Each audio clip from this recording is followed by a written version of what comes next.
Prezados alunos, boa noite. É um prazer reencontrá-los mais uma vez. Estou vendo a presença da Carolina, da Sayonara. Muito bem, pessoal. Eu estou aqui hoje já para uma análise da nossa prova, aquela que elaboramos lá na semana passada, e para realmente auxiliá-los naquilo que vocês eventualmente tenham dúvidas ou gostariam de questionar em relação às respostas que eu vou informar a partir de hoje. Então, assim, pessoal, em primeiro lugar, essa prova de 10 questões, ela, na verdade, foi conformada através de vários pontos estabelecidos dentro da primeira parte do programa e que, evidentemente, vão considerar a primeira nota de G1. A primeira nota de G1, cujo peso, vejam bem, é 4. Já a segunda nota de G1, o peso é 6. E com isso se complementa a média que nós precisamos, que é a média 10. Na verdade, a média não é média que estou me referindo à aprovação por média, mas a média da nota máxima em relação às duas provas. Assim sendo, e se vocês me autorizarem, eu já passo imediatamente a responder as questões que estão colocadas e peço a vocês, por favor, que me auxiliem ou que me esclareçam quaisquer e eventuais dúvidas que tiverem. Todos estão ouvindo perfeitamente, por favor? Sim? Vamos lá. Professor. Tá, Sayonara? Prazer revê-la. Muito bem, pessoal, vamos lá. A primeira questão. Assinale a opção correta. Na verdade, nós vamos ver que aqui nós temos várias questões envolvendo os princípios de cooperação jurídica internacional. Matéria esta concentrada no nosso CPC, eu peguei até hoje aqui para que nós pudéssemos estabelecer análise mais sistemática a partir do artigo 26 do CPC, certo? Onde a gente fala de auxílio direto, a gente fala de carta rogatória, a gente fala de outros meios de cooperação e até mesmo da homologação das sentenças estrangeiras. O primeiro tópico que nós analisamos e que pede para assinalar as opções corretas, o primeiro tópico refere o auxílio direto, espécie do gênero cooperação internacional, consiste na assistência que a autoridade nacional presta à autoridade estrangeira. Esta autoridade nacional e a autoridade estrangeira são chamadas altas autoridades, né? Como nós já vimos durante as aulas. Eles são encarregados de receber pedidos de cooperação e de transmitir pedidos de cooperação judicial. Então, vejam, a questão determina a seguinte hipótese, consiste na assistência que a autoridade nacional presta à autoridade estrangeira requerente por meio de procedimentos nacionais. Por meio de procedimentos nacionais, ou seja, toda a fórmula, toda a forma processual empregada necessariamente ou não necessariamente, esta forma ela será de acordo com a legislação nacional. Até porque aqui é que se estabelecerá a busca desta prova, deste requerimento, né, ou desta assistência que se mostrou necessária. Em regra, deve estar previstos em tratados e prescinde da concessão de exequatur pelo STJ. De fato, o auxílio direto, vejam bem, ele é uma fórmula de cooperação e assistência na qual não há diretamente envolvimento com qualquer autoridade jurisdicional. Vejam bem, então, estes procedimentos que são nacionais e que partem da auto-autoridade para responder a outra auto-autoridade de outro país, sempre devem necessariamente estar previstos em tratados ou em, não está aqui esclarecido, mas evidentemente já podemos ampliar, deve estar previstos em tratados e promessas de reciprocidade, ou um ou outro, tanto faz. E prescinde da concessão do exequatur pelo STJ. Ora, o exequatur é o ato que vai analisar os pressupostos formais indispensáveis para a concessão de cartas rogatórias. Portanto, evidentemente que há uma dispensa em relação à concessão de exequatur. É um mero princípio de cooperação entre as partes, sem necessidade de intervenções mais complexas através do Poder Judiciário. Então, eu diria a vocês que a primeira hipótese está correta, certo? Se alguém tiver dúvida, por favor, me questionem, me perguntem, e vamos respondê-la dentro daquilo que vocês me colocarem também. Segunda questão. Seguindo a jurisprudência do STF, Supremo Tribunal Federal, o STJ, que é o órgão que substituiu o STF no empenho do cumprimento de cooperações judiciais, certo? Segundo esta jurisprudência, tem se negado o exequatur às cartas rogatórias de caráter executório, por violar a necessária homologação da sentença. Eu não sei se vocês chegaram a analisar a jurisprudência do STJ acerca do assunto, mas, na verdade, quando há um caráter executório, o exequatur fica, na verdade, não concedido porque ele será prestado adiante quando da homologação da sentença estrangeira. Vejam bem, então, neste patamar, a jurisprudência do STJ nega a concessão de exequatur, sim, certo? Então, vejam bem que, quando nós temos um efeito executório, nós não podemos simplesmente estabelecer um princípio de cooperação que se restringe àquelas decisões chamadas de interlocutórias, tá? E não as decisões que têm um caráter de definitividade, porque realmente nós vamos romper o princípio, né, vinculado à necessidade de homologação de sentenças estrangeiras. Esta segunda hipótese, então, está errada. Terceira hipótese. Concedido o exequatur pelo STJ, a carta rogatória será cumprida por juiz federal de primeiro grau, independentemente da matéria que cuide. Com certeza, a executividade no cumprimento da carta rogatória, depois de concedido o exequatur, certo? Será efetivamente cumprida por um juiz federal de primeiro grau, certo? Então, nós estamos aqui diante de duas hipóteses corretas e uma hipótese incorreta, sendo as hipóteses corretas a número 1 e a número 3. Portanto, a resposta correta desta primeira questão é a letra C. Alguém tem alguma dúvida ou questionamento acerca desta hipótese? Muito bem. Não deixem de questionar, por favor, pessoal. Vamos para a segunda questão. Na concepção do Código de Processo Civil, o atual, de 2015, qual a assertiva abaixo se encontra incorreta? Ou seja, estou solicitando a hipótese incorreta e não a correta. Letra A.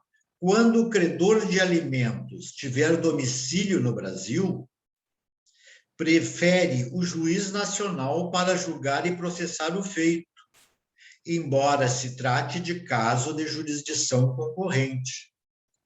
Pessoal, esta questão está devidamente sedimentada no artigo 22 do CPC, que fala que o juiz tem competência judiciária para processar e julgar as ações de alimentos quando o credor, item 1, letra A, tiver domicílio ou residência no Brasil, que é o caso que está sendo especificado, certo?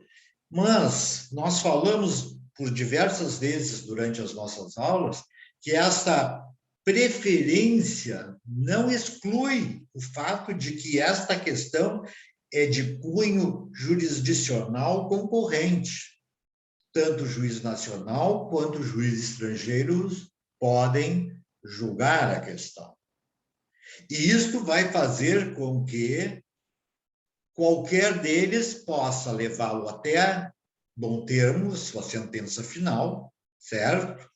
E mais do que isto, que o credor de alimentos exatamente terá a preferência do seu domicílio como regra para a atuação do pedido, à medida em que grande parte deles, o credor de alimentos, é menor ou é incapaz, certo? Muito bem. Então, na concepção dessa primeira hipótese, nós estamos diante de uma questão correta. Embora, certo? Embora a correção da questão esteja sendo vindicada como a resposta mais adequada seria aquela que seria incorreta, né? Todos sabem disso. Letra B.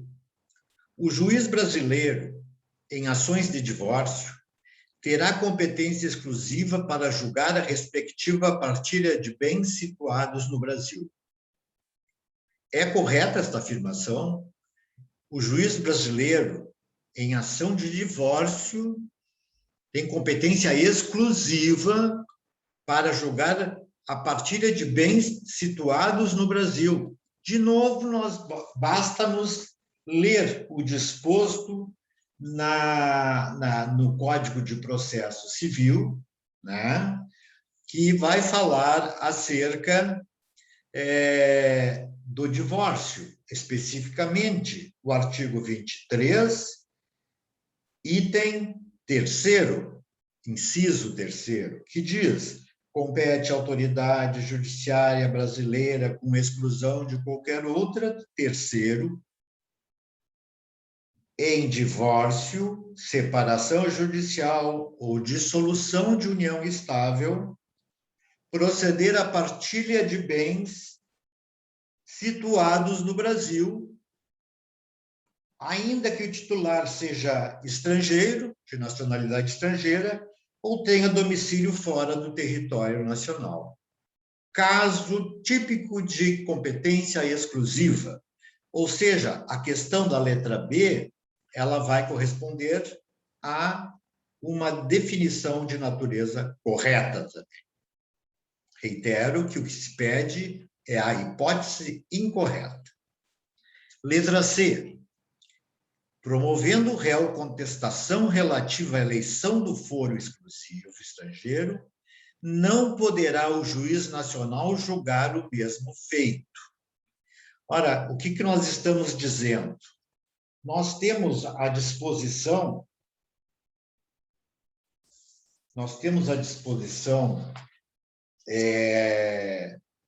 do nosso CPC também a hipótese estabelecida pelo artigo, estou aqui analisando,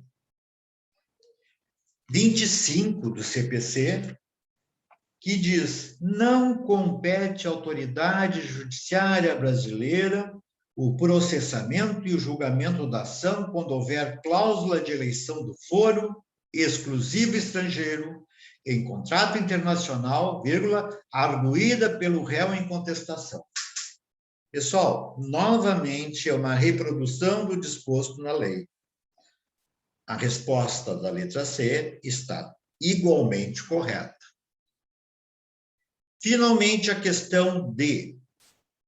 A questão D fala: a pendência de causa perante a justiça brasileira impede a homologação de sentença estrangeira cuja decisão envolva as mesmas partes e a mesma causa de pedir. Ora, se nós continuarmos na leitura dos dispositivos vinculados ao CPC, nós vamos encontrar essa resposta também. E vamos ver onde é que temos aqui eventual desacerto. O fato nós estamos estabelecendo o seguinte: se houver uma causa em tramitação na justiça brasileira, este fato impede que se homologue uma sentença estrangeira, sendo que as partes são as mesmas, a causa de pedir é a mesma. Há um impedimento formal em relação a isso? Na verdade, certo? Nós focalizamos que o termo errôneo nesta hipótese é o impede. Na verdade, a pendência de uma causa no Brasil ou a tramitação de um processo não tem nenhum fator que impediente para que seja homologada uma sentença que já transitou em julgada na origem, já foi para o STJ e já se encontra devidamente homologada, certo? Desde que, certo? Desde que, posteriormente, se determine a imprestabilidade de eventual decisão brasileira a respeito do assunto. Então, veja, a palavra impede aqui está determinando o erro material da questão, e, portanto, a resposta correta do número 2 é a letra D de dado. Ok? Perguntas? Vamos adiante. Terceiro, uma empresa brasileira e uma empresa norte-americana assinam um contrato de prestação de serviços de engenharia, por meio do qual a empresa norte-americana, com sede em Houston, Texas, Estados Unidos, prestará serviços para atualizar tecnologicamente uma fábrica da empresa brasileira localizada no interior de São Paulo. O contrato previu Houston como foro do contrato, ou do juiz, que seria encarregado de julgar a questão.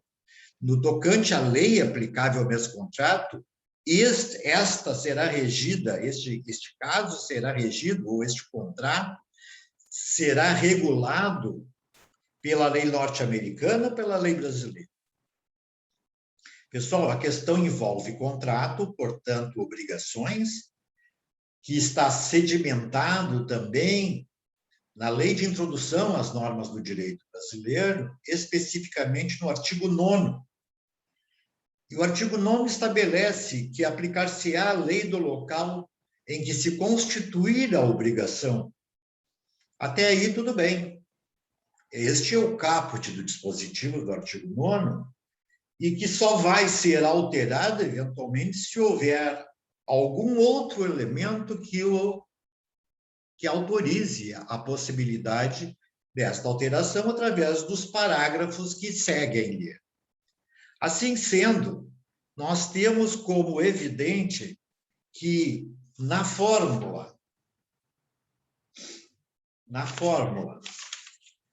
do artigo 9º, que diz, para qualificar e reger as obrigações, aplicar-se-á a lei do local em que se constituírem. Mas vejam, este contrato foi formalizado para que a sua execução fosse procedida no Brasil, mais apropriadamente em São Paulo, interior de São Paulo. Ainda que seja Houston o foro do contrato, eleito pelas partes, ou seja, é o juiz de Houston que vai julgar a questão, a pergunta é: qual é a lei aplicável?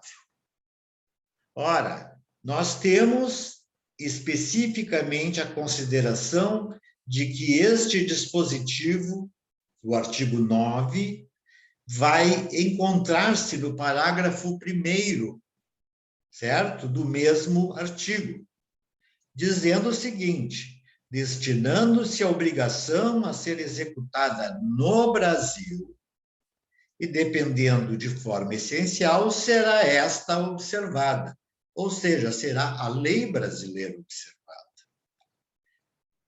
Claro que nós temos um porém aqui, que são admitidas as peculiaridades da lei estrangeira quanto a requisitos extrínsecos do ato. Aqui não se fala em requisitos extrínsecos, nós falamos da forma do contrato, não. Nós falamos dos direitos e dos deveres constantes do contrato. Nós estamos perguntando qual é a lei aplicável que regulará este contrato. E as respostas são: a lei norte-americana fora do foro do contrato? Não. O foro do contrato não envolve a aplicação da mesma lei. Segundo, a lei norte-americana, sede da empresa contratada, isto se não houvesse a interposição, por exemplo, de um outro subsídio na própria questão que não autorizasse a aplicação da letra B. E letra C, a lei brasileira, se o contrato for assinado no Brasil. E esta é uma dúvida que eu vou trazer a vocês, que vou deixar para vocês também me deliberarem. Vamos ver a última. A lei brasileira é local de cumprimento da obrigação principal. Me parece óbvio que a resposta é a letra D. Mas eu coloco em debate a questão relativa à letra C. Porque se o contrato for assinado no Brasil, não seria no Brasil que deveria ser cumprida a obrigação? Digo, se o contrato for assinado no Brasil, não seria o local em que se constituiu a obrigação? Sim, tudo bem, é o local em que foi constituída a obrigação, mas nós temos um adereço a esta questão, que é o fato da execução se proceder no Brasil. E isso vai fazer com que o parágrafo 1º seja o parágrafo que vai interceder-se na questão como o elemento primordial da decisão a ser tomada pelaquele juiz de Houston que vai julgar de acordo com o direito brasileiro. Certo? Dúvidas? Nenhuma dúvida? Então, por certo, a resposta correta é a letra D de dado. Número 4.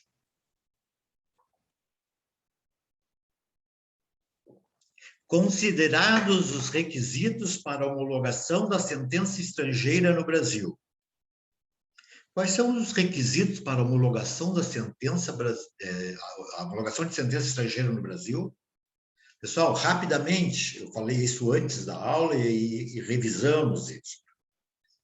Os artigos que se estabelecem como indispensáveis para a homologação da decisão estrangeira em primeiro lugar, o artigo 17. Ou seja, esta sentença há que respeitar a ordem pública, os bons costumes e a soberania nacional.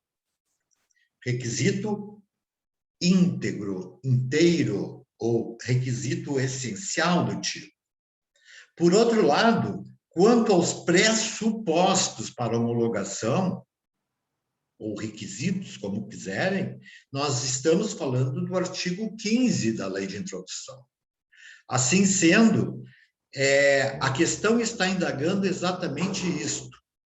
Se nós vamos considerar os requisitos da homologação de uma sentença estrangeira no Brasil, na forma do entendimento do STF, hoje do STJ, dentre as assertivas abaixo, quais são corretas? Ou seja, tem mais de uma correta, aparentemente. Primeira questão. Não é homologável a certidão de um notário estrangeiro vinculado a um bem imóvel situado no Brasil, através da qual seria alterado o registro civil desta propriedade. Ora, nós estamos falando que não seria homologável não é sentença, uma certidão feita por um notário brasileiro, certo? Sobre um imóvel que está no Brasil e onde se alterou o registro civil dessa propriedade. Pessoal, certidão notarial não é ato judicial, nem assemelhado a um ato judicial. É um ato jurídico, evidentemente, mas não de cunho de necessidade ou de estrutura para determinar seja ele homologado pelo STJ. Este ato, chamado certidão do notário estrangeiro, é um ato que só deve respeitar o princípio do artigo 17. Ordem pública, bons costumes e soberania nacional. Assim sendo, ele será inteiramente admitido no cenário brasileiro, não havendo necessidade de homologação. Então, nós vamos dizer que esta questão número 1 está correta ou não. Está correta, porque ela não é homologável, certo? E essa função de o imóvel estar situado no Brasil é um pressuposto, na verdade, não constitutivo da causa. A causa é uma mera certidão de registro civil que foi alterada. Não estruturalmente envolvendo a certidão notarial. Segunda, não é homologável a decisão que validou uma doação de bens situados no Brasil, existindo aqui herdeiros necessários do falecido. Eu estou dizendo que não vai ser homologada as decisões que validaram, as decisões pressupõem-se seja judicial, que validaram uma doação de bens situados no Brasil, existindo aqui herdeiros necessários do falecido. Ora, se a decisão judicial que validou esta doação referia-se a bens situados no Brasil, por certo, esta não poderia ser homologável. Por quê, pessoal? Por quê? Porque, na verdade, ela é requisito essencial da jurisdição exclusiva do juiz brasileiro. Portanto, não estabelece a necessidade de uma homologação posterior. Terceira, não é homologável a decisão de citação do réu residente no Brasil quando procedida de via postal ou equivalente. Pessoal, vamos guardar para sempre isso. A citação de réu, ouçam bem, a citação de réu residente ou domiciliado no Brasil, não necessariamente brasileiro, mas ele é residente e domiciliado no Brasil, ela sempre será procedida via carta rogatória. Isso é uma imposição do STJ, certo? Então, vejam, quando houve a citação via carta postal, ela se mostra nula de pleno direito, e isto vai determinar que a via postal ou seu equivalente, que não a carta rogatória, está evidente.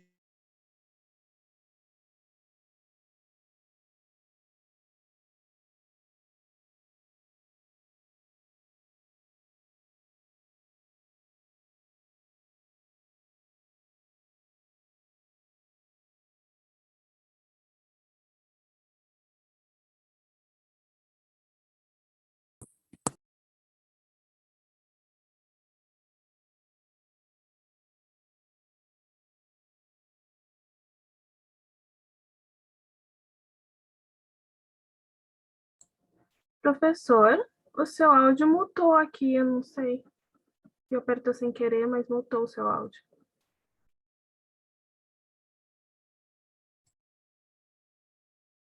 Para mim também tá mudo.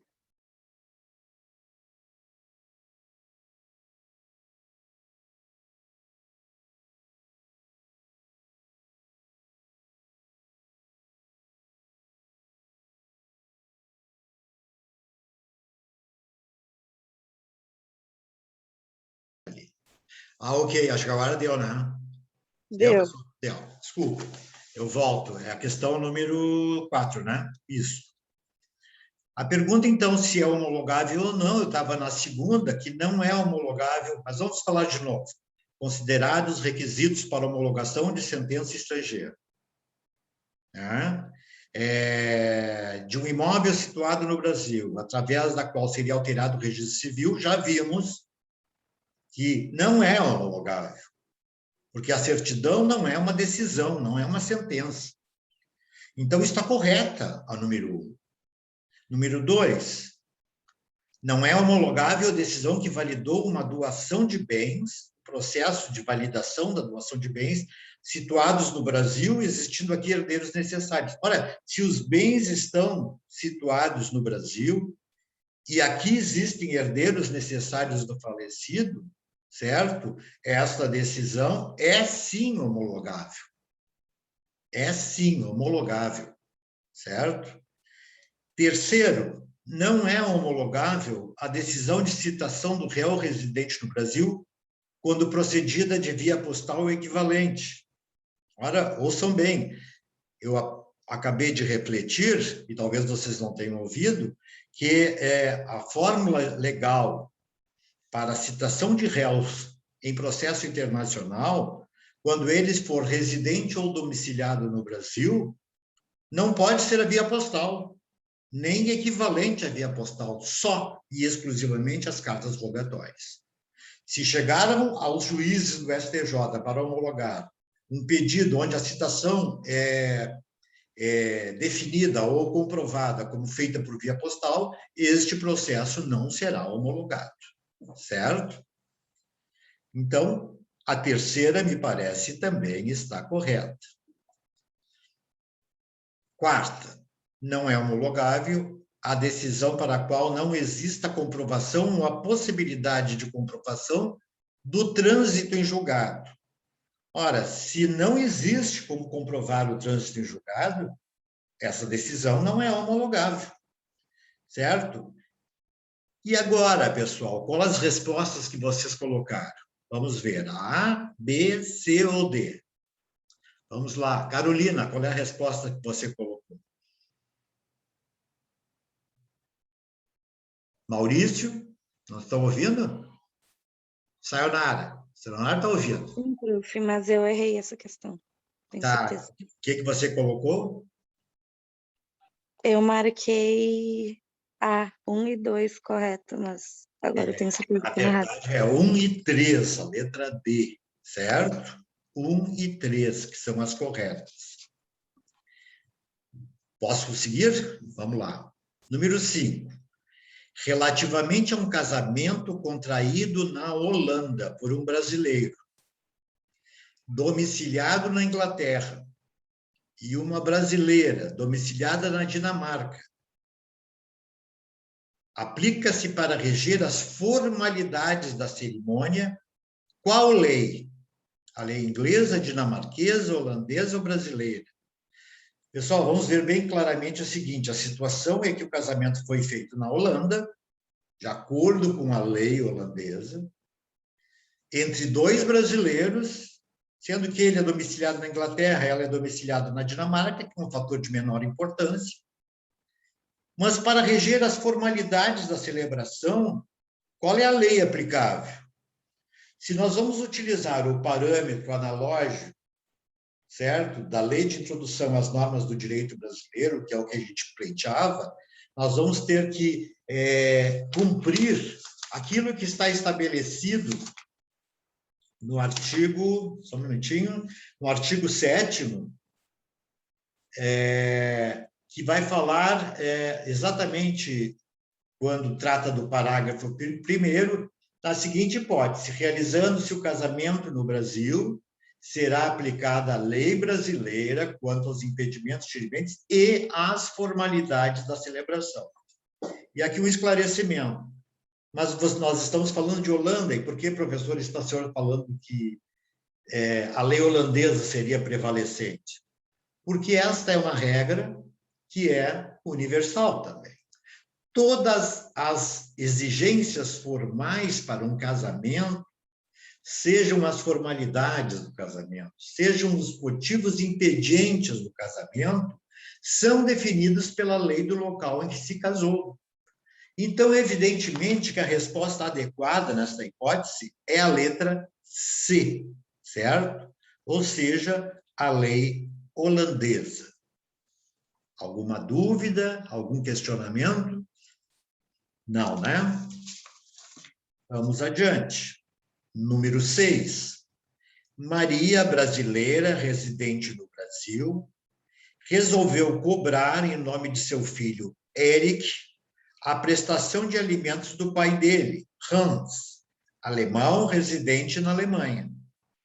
De acordo com a legislação brasileira vigente acerca da prestação alimentícia no estrangeiro, esta demanda, por ser imposta no Brasil, deve ser imposta no Brasil na forma da lei alemã. A demanda deve ser interposta na Alemanha na forma da lei brasileira. A demanda pode ser interposta no Brasil e na Alemanha na forma da lei alemã. Ou D, a demanda pode ser interposta no Brasil e na Alemanha na forma da lei brasileira. Pessoal, em primeiro lugar, a questão que está envolvendo a questão é direito de família.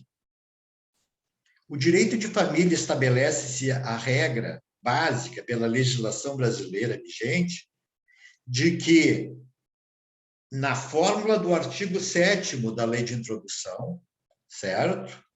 Quando se trata de ação de alimentos, e aqui o questionamento não é sobre a lei aplicável, que seria o segundo elemento, a primeira pergunta que se faz é: esta prestação de alimentos é de competência privativa ou de competência concorrente entre os juízes brasileiro e alemão? Nós já sabemos que a única forma de se analisar a questão sob o ponto de vista da aplicação, né, da lei puramente brasileira ou puramente alemã é saber quem é o juiz. O juiz aqui pode ser o alemão ou o brasileiro. Então, vejam, a demanda pode ser interposta no Brasil. Pode. Depois, B, a demanda pode ser interposta na Alemanha. Correto? Também pode. A demanda pode ser interposta no Brasil e na Alemanha, na forma da lei alemã. Ora, pessoal, vejam só, a Maria, que é brasileira, cobrou em nome de seu filho, e vejam, Maria brasileira residente no Brasil, seu filho mora com ela. Portanto, o domicílio, que é o elemento nuclear do tipo, vai determinar que a demanda pode ser interposta no Brasil ou na Alemanha, concordam? Mas na forma da lei brasileira. Na forma da lei brasileira, porque o menor, seu filho Eric, é residente domiciliado no Brasil, né? Consoante estabelece o próprio caput do artigo 7º. Em outras palavras, diz a lei do país em que for domiciliada a pessoa, determina as regras sobre o começo e fim da personalidade, o nome, a capacidade e os direitos de família. Aqui, prestação de alimentos é direito de família.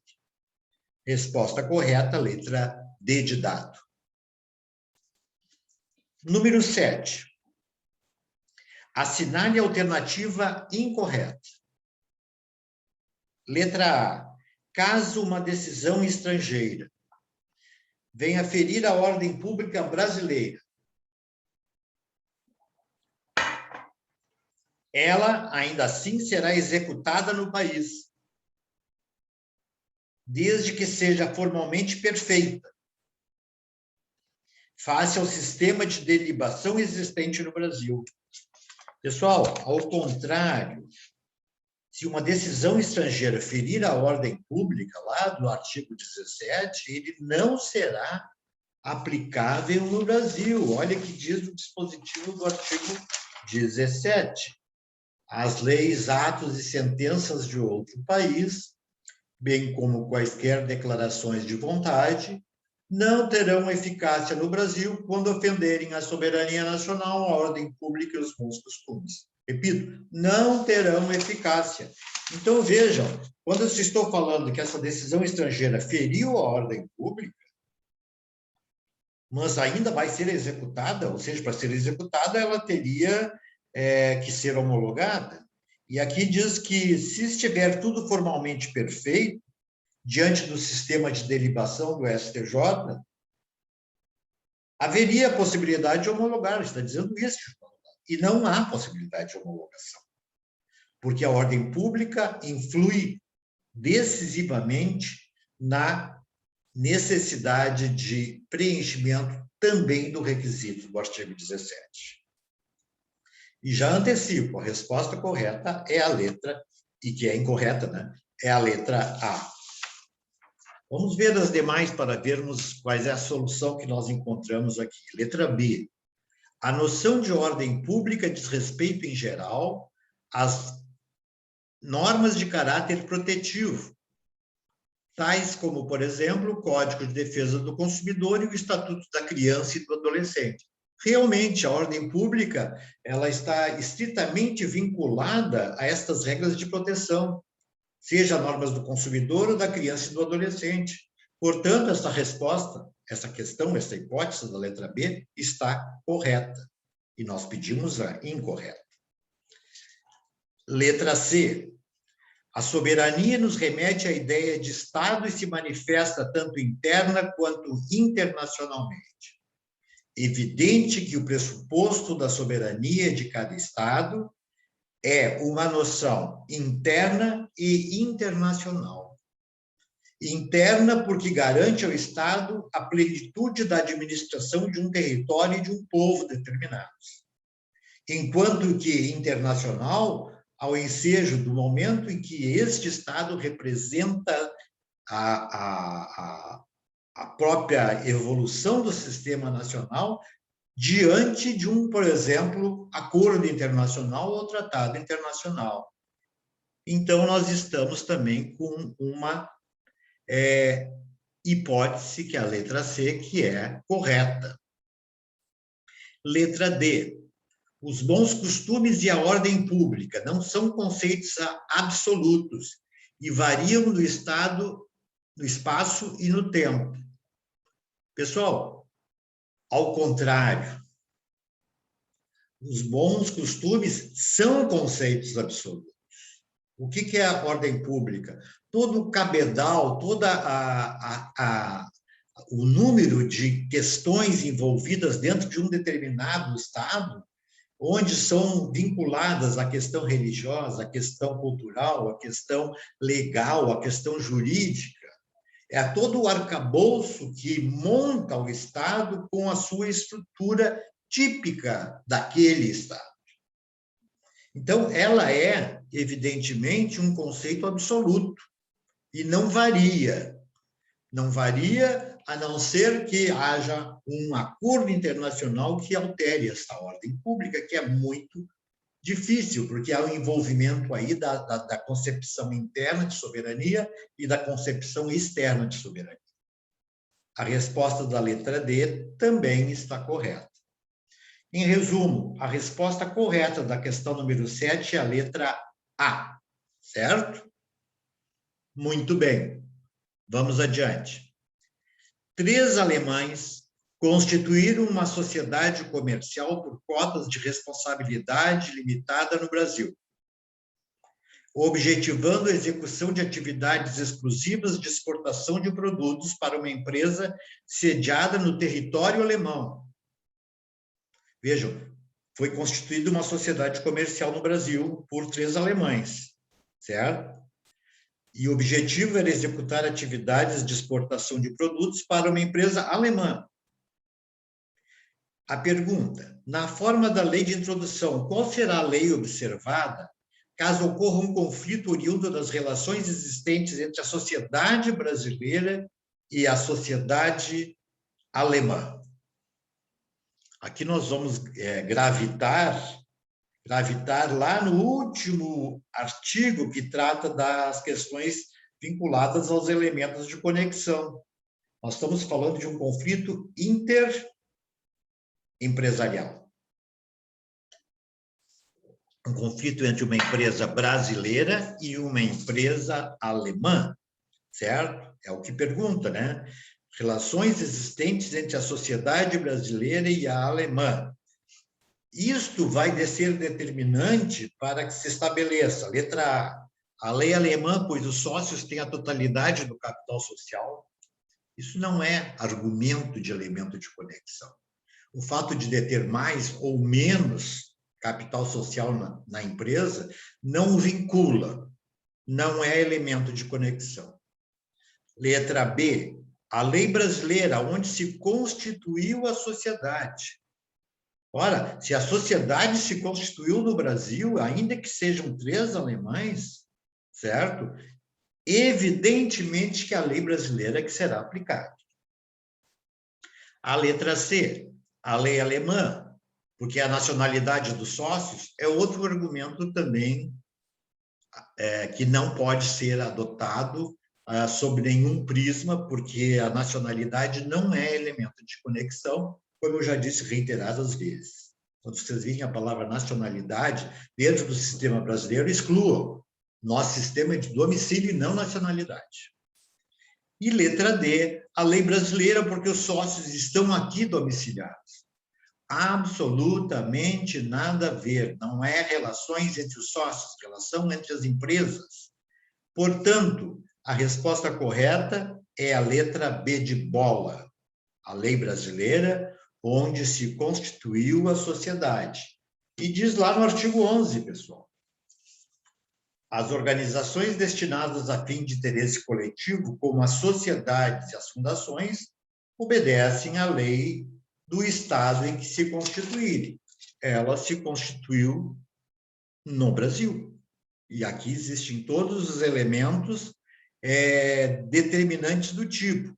A execução de atividades fora do Brasil estabeleceria um outro propósito que não é o mesmo da questão.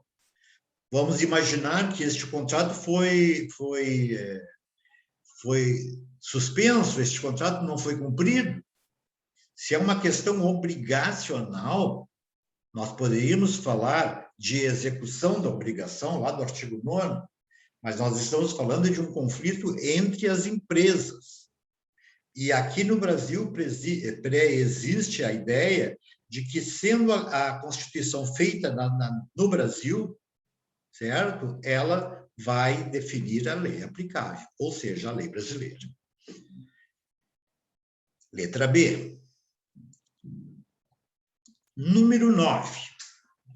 Em matéria civil, na concessão de exequatur às cartas rogatórias, exequatur, recordem-se, né? O cumpra-se, determinado pelo STJ. Então, na concessão de exequatur às cartas rogatórias provenientes do exterior, 2 pontos. Número 1. Então, estou falando para o que é necessário para que o STJ conceda o exequatur, a carta rogatória. Primeiro, não poderá haver análise de mérito da ação que tramita no exterior. Aqui pode haver um princípio de confusão, porque assim, não poderá haver análise de mérito na ação que tramitou no exterior. Obviamente, se a ação tramitou no exterior, tem que ter tido análise de mérito, ao contrário, porque lá foi validada a sentença posta. E, eventualmente, se uma carta rogatória vem ao Brasil para ser cumprida aqui no nosso território, nós temos que, evidentemente, evitar interpor o mérito da ação, mas na origem que está tramitando no exterior, evidentemente que tem que haver análise de mérito, portanto, errado. 2. Deve haver análise de mérito da ação que tramita no exterior. Agora sim. Para verificar sua procedência à luz do direito brasileiro. Claro que deve haver análise de mérito, porque, de repente, certo? Esta ação que tramitou lá no exterior, certo? e, portanto, lá foi analisado o mérito da causa, ela tem como função exatamente verificar se preenche os requisitos da própria lei brasileira para ser aqui admitida. Não é que o STJ vá julgar o mérito. O mérito é julgado na origem, lá no exterior, certo? Mas vejam bem, esta análise de mérito fora do Brasil, e tratando-se de uma carta rogatória e a concessão de exequatur, não é o ato que vai perfectibilizar a sua procedência à luz do direito brasileiro. Terceiro, análise da compatibilidade com a ordem pública brasileira deve se limitar ao ato a ser praticado no Brasil. Compatibilidade com a ordem pública brasileira vai se limitar àquilo que foi pedido. Citação do réu, oitiva de testemunhas. Ou seja, não pode ser alargada a competência, não pode ser complementada a competência além daquilo que foi o pedido elaborado no exterior. Então, a análise dessa compatibilidade com a lei brasileira, com a ordem pública brasileira, se limita ao ato a ser praticado. E aqui está correto, absolutamente correto. E número 4. A ordem pública brasileira impede o exequatur para a prática de ato que, segundo a lei brasileira, não seria cabível na hipótese analisada. Quer dizer, a ordem pública vai impedir o exequatur, se foi violada, a ordem pública vai impedir o exequatur. Porque o ato, que segundo a lei brasileira não é cabível no Brasil, evidentemente não pode ser concessivo de um exequatur. E vejam aqui, pessoal, que nesta hipótese, nós temos somente uma alternativa correta, que é o número 3. E, portanto, a resposta correta é a letra C. Alguma contestação, dúvidas? Fiquem tranquilos, podem falar, pessoal. Vamos mais um pouco, pessoal. Número 10 e último. Nas hipóteses abaixo, quais as opções corretas? 1. Eu estou perguntando as corretas. Não é admitida tutela de urgência em sede de homologação de sentença estrangeira. Em primeiro lugar, é admitida a tutela de urgência. Porque exatamente a tutela de urgência só se prende à possibilidade da homologação, jamais de uma mera carta rogatória. Portanto, a primeira hipótese é errada. Segunda, não será homologada sentença estrangeira que viole a ordem pública. Obviamente que isso é infração ao artigo 17, então não haverá homologação. A questão número 2 está correta. Terceira, as cartas rogatórias submetem-se ao sistema de deliberação do artigo 15. Sim ou não? As cartas rogatórias têm que ser julgadas por um juiz competente, tem que ter comprovação da citação, etc., etc. e tal. Não, pessoal. O único elemento formal que tem que ser analisado para a concessão do exequatur nas cartas rogatórias, certo? É estruturalmente aquele que estabelece o artigo 17, ordem pública, bons costumes e soberania nacional. E não o artigo 15. O artigo 15 é específico. Vamos ler para vocês aqui. Artigo 15. Será executada no Brasil a sentença proferida no estrangeiro que reúna os seguintes requisitos: haver sido proferida por juiz competente, terem sido as partes citadas e legalmente verificada a revelia, ter passado em julgado, estar revestida das formalidades necessárias para a execução no local em que foi proferida, estar traduzida por intérprete autorizado e ser homologada pelo STJ. Ora, isso é requisito para homologação, e a pergunta está estabelecendo aqui que o sistema de delibação estaria vinculado ao artigo 15. Não, só as homologações. Está vinculado ao artigo 17. E quarta, será concedido o exequatur nas cartas rogatórias em cautelares de urgência. Sim, esta disposição que defere uma cautelar de urgência para prevenir direitos, certo? Mas que não tem um efeito executório, podem deferir o pedido de cumprimento de uma carta rogatória para viabilizar o cumprimento da medida. Vejam bem, não se trata de ato executório, e sim ato vinculado às cartas rogatórias em cautelares de urgência. Pessoal, resumindo e terminando, a resposta correta é a letra A. Apenas a 2 e a 4 estão corretas. Muito bem, pessoal. Eu questionaria vocês como é que foram. Foram bem? Foram mal? Sayonara, vamos lá. Você que me acompanha sempre.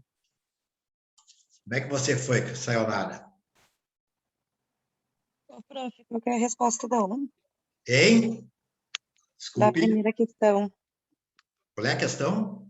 Fala um pouquinho Qual mais. que é a resposta? Qual que é a alternativa da primeira questão? Da primeira questão?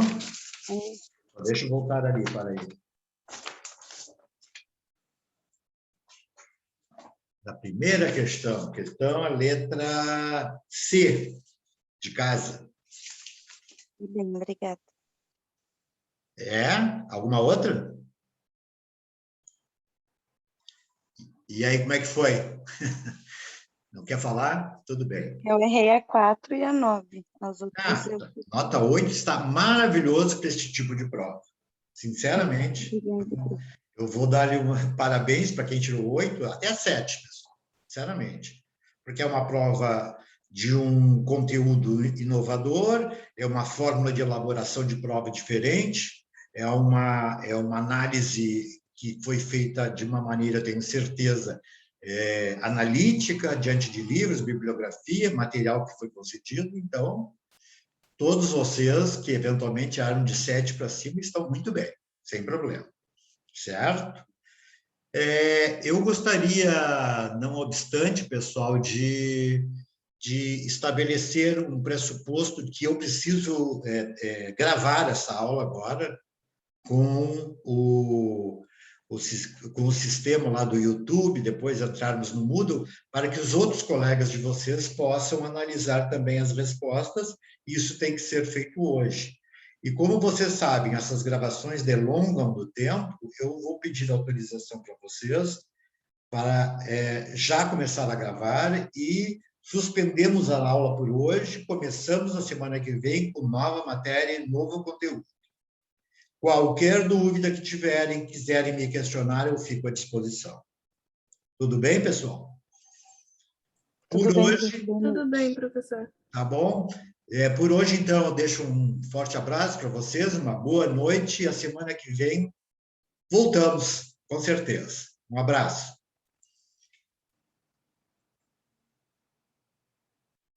Boa noite, Maurício, João, Sayonara. Boa noite.